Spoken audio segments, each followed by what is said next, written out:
الکریم اما بعد فاعوذ باللہ من الشیطان الرجیم بسم اللہ الرحمن الرحیم السلام علیکم ورحمۃ اللہ وبرکاتہ۔ اس دعا امید کے ساتھ کہ آپ جہاں پر بھی ہوں خیریت سے اور ہمیشہ خوش رہیں۔ سورہ نساء آیت نمبر 12 کا اردو ترجمہ ہم آج پڑھیں گے، جس میں اللہ پاک ہمیں بتا رہے ہیں کہ تمہاری بیویاں جو کچھ چھوڑ مرے اور ان کی اولاد نہ ہو تو اس میں سے آدھا حصہ تمہارا ہے۔ Let's start our today's work with the name of Allah who is the Rahman and Rahim. أعوذ بالله من الشيطان الرجيم بسم اللہ الرحمن الرحیم۔ شروع اللہ کے نام سے جو بڑا مہربان نہایت رحم کرنے والا ہے۔ سورہ نساء آیت نمبر 12۔ وَلَكُمْ اور تمہارے لیے نصف ہے، ما ترکا جو چھوڑ جائیں، ازواجکم تمہاری بیویاں جو کچھ چھوڑ مریں اور اس میں سے تمہارا نصف ہے۔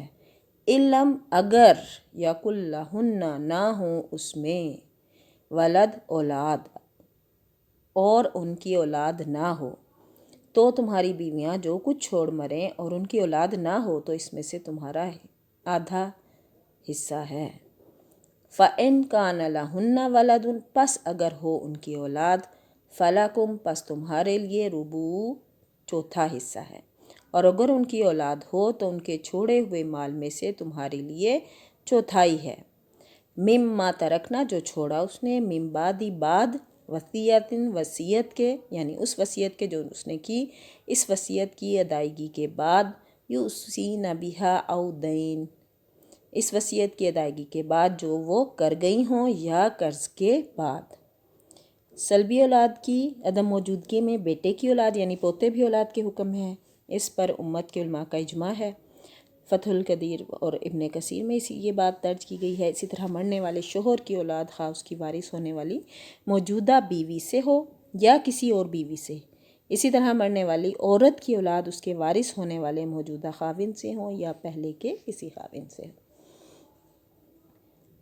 فَإِنْ كَانَ پس کانا لَكُمْ وَلَدٌ فَلَهُنَّ الثُّمُنُ اور جو ترکہ تم چھوڑ جاؤ اس میں ان کے لیے چوتھائی ہے۔ فَإِنْ پس کانا لَكُمْ تمہارے لیے ہے، وَلَدٌ فَلَهُنَّ الثُّمُنُ اس میں سے جو ترکہ تم چھوڑ جاؤ اس میں سے ان کے لیے چوتھائی ہے۔ مما ترکتم جو چھوڑ جاؤ تم، ٹھیک ہے۔ اور اگر تمہاری من بعد وصیت کے بعد، وَلَهُنَّ الرُّبُعُ اور چوتھا حصہ ہے، مما ترکتم اس میں سے جو تم چھوڑ جاؤ، إِن لَمْ يَكُنْ لَكُمْ وَلَد اگر تمہاری اولاد نہ ہو، اور فَإِنْ كَانَ لَكُمْ پس اگر ہو تمہاری اولاد، وَلَدٌ اولاد، فَلَهُنَّ الثُّمُنُ تو پھر آٹھواں حصہ ہے۔ پہلے یہاں ہم نے چوتھائی حصے کی بات کی اور اب اللہ پاک کہہ رہے ہیں اگر اولاد ہونے کی صورت میں آٹھواں حصہ ملے گا، اور اگر تمہاری اولاد ہو تو پھر انہیں تمہارے ترکے کا آٹھواں حصہ ملے گا۔ من بعد وصیت بعد وصیت کے، توصون بہا جو تم نے کی، او دین یا قرض کی ادائیگی کے بعد، اس وصیت کے بعد جو تم کر گئے ہو اور قرض کی ادائیگی کے بعد۔ وَإِنْ كَانَ رَجُلٌ يُورَثُ اور اگر یعنی کہ وہ جن کی میراث لی جاتی ہے، وَإِنْ كَانَ رَجُلٌ وہ مرد، یورث لی جاتی ہے، کلالتاً کلالہ ہو، ٹھیک ہے، مرد، او امرأۃ یا عورت، فلاح اخ او اخت یعنی اس کا باپ بیٹا نہ ہو، اور جن کی میراث لی جاتی ہے وہ مرد یا عورت کلالہ ہو یعنی اس کا باپ بیٹا نہ ہو، فَلِكُلِّ وَاحِدٍ اور پھر ایک ہی اس کا بھائی ہو، مِنْهُمُ السُّدُسُ تو اس کا ایک بھائی یا ایک بہن ہو، اختن بہن، اخن بھائی، اور اس کا ایک بھائی یا ایک بہن ہو تو ان دونوں میں سے ہر ایک کا چھٹا حصہ ہے، سدسو چھٹا حصہ ہے۔ فَإِنْ كَانَ پھر اگر ہوں، اکثر زیادہ، من ذالک فہم شرکاء یعنی کہ لینے والے زیادہ ہوں، اور اگر اس سے زیادہ ہوں، فی الثلث تو ایک تہائی میں سب شریک ہوں گے۔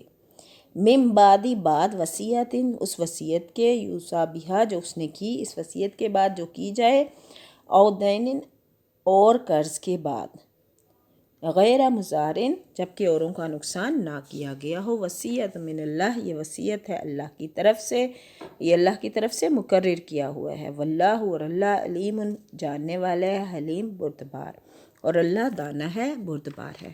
اب ان میں جو پہلے بتائی گئی وہ یہ بات تھی کہ اگر بیوی فوت ہو جائے تو پھر کتنا حصہ ہے، اور اگر مرد فوت ہو جائے تو پھر کتنا۔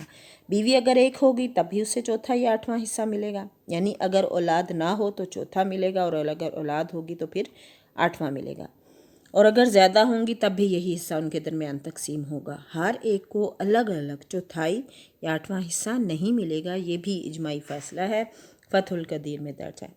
اب یہاں جو بات کی گئی کلالہ کی، کلالہ سے کیا مراد ہے؟ کلالہ سے مراد وہ میت ہے جس کا باپ ہو نہ اولاد، یعنی کچھ لوگ ایسے بھی ہوتے ہیں جن کے پیرنٹس نہیں ہوتے یا جن کی اولاد نہیں ہوتی، تو اس صورت میں اللہ نے بتایا کہ جس کا باپ ہو نہ اولاد ہو، یہ اکلیل سے مشتق ہے۔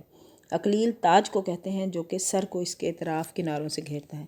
کلالہ کو بھی کلالہ اس لیے کہتے ہیں کہ اصول و فروع کے اعتبار سے تو اس کا وارث نہ بنے، لیکن اطراف اور جوانب سے وارث قرار پائے جائے۔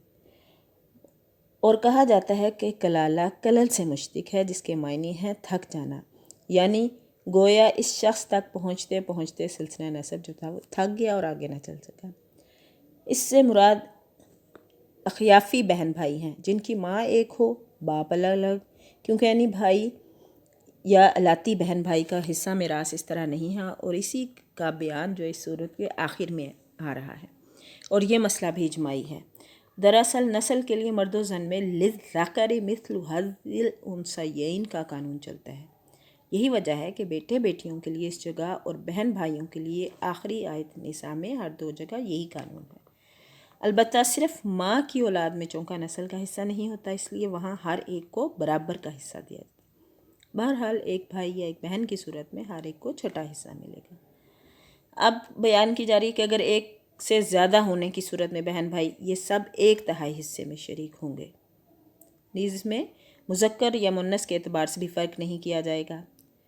پھر اس میں جو چیز محروز ہے کہ مازاد یعنی اخیافی بھائی بعض احکام میں دوسرے وارثوں سے مختلف ہیں، یہ صرف اپنی ماں کی وجہ سے وارث ہوتے ہیں، ان کے مرد اور عورت حصے میں مساوی ہوں گے۔ یہ اس وقت وارث ہوں گے جب کہ میت کلالہ ہو، بس باپ دادا بیٹا اور پوتے وغیرہ کی موجودگی میں یہ وارث نہیں ہوں گے۔ ان کے مرد اور عورت کتنے بھی زیادہ ہوں، ان کا حصہ ایک تہائی سے زیادہ نہیں ہوگا، جیسا کہ اوپر کہا گیا کہ ان کو اپنے مرنے والے خیافی بھائی سے جو مال ملے گا، اس میں مرد اور حصہ عورت کا حصہ برابر ہوگا۔ یہ نہیں کہ مرد کو عورت سے دگنا، جیسے کہ پہلے جو ماں باپ کی وراثت ہوتی ہے اس میں لڑکے کا دو حصے ہوتے ہیں اور لڑکی کا ایک حصہ ہوتا ہے، لیکن یہاں یہ صورت کلالہ کی صورت میں نہیں ہوگا۔ حضرت عمر رضی اللہ تعالیٰ عنہ نے اپنے دور خلافت میں یہی فیصلہ کیا تھا، اور امام ظاہری رحمۃ اللہ علیہ فرماتے ہیں کہ حضرت عمر رضی اللہ تعالیٰ عنہ نے یہ فیصلہ یقیناً اس صورت میں ہی کیا ہوگا جب ان کے پاس نبی کریم صلی اللہ علیہ وآلہ وسلم کی کوئی حدیث ہوگی۔ ٹھیک ہے، یہ نہیں کہ مرد کو عورت سے دگنا دیا جائے، یہ اسی لیے مرد اور عورت دونوں کو مساوی کلالہ کی صورت میں ملتا ہے۔ پھر میراث کے احکام بیان کرنے کے ساتھ ساتھ جو تیسری بات یہاں بیان کی گئی کہ ورثے کی تقسیم وصیت پر عمل کرنے کے اور قرض کی ادائیگی کے بعد کی جائے، ٹھیک ہے نا، یعنی اس پہ وصیت پہ عمل پہلے جو ہے بات کی گئی کہ وصیت پوری کرنے اور قرض کی ادائیگی کے بعد، جس سے معلوم ہوتا ہے کہ ان دونوں باتوں پر عمل کرنا کتنا ضروری ہے۔ پھر اس پر بھی اتفاق ہے کہ سب سے پہلے قرضوں کی ادائیگی کی جائے گی، یعنی جو فوت ہو گئے ہیں ان کے پہلے قرض ادا کیے جائیں، اور وصیت پر اس کے بعد عمل کیا جائے گا۔ لیکن اللہ تعالیٰ نے تینوں جگہ وصیت کا ذکر دین یعنی قرض سے پہلے کیا، حالانکہ ترتیب کے اعتبار سے دین کا ذکر پہلا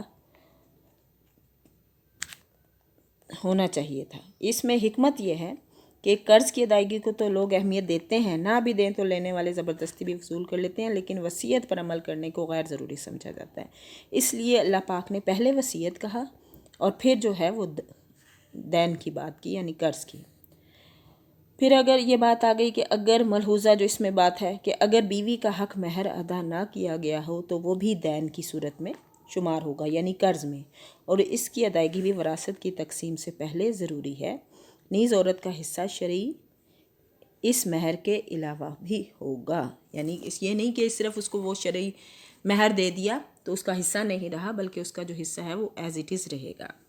پڑھنے میں بتانے میں غلطی کوتاہی کمی بیشی رہ گئی ہو تو اللہ پاک معاف فرمائے۔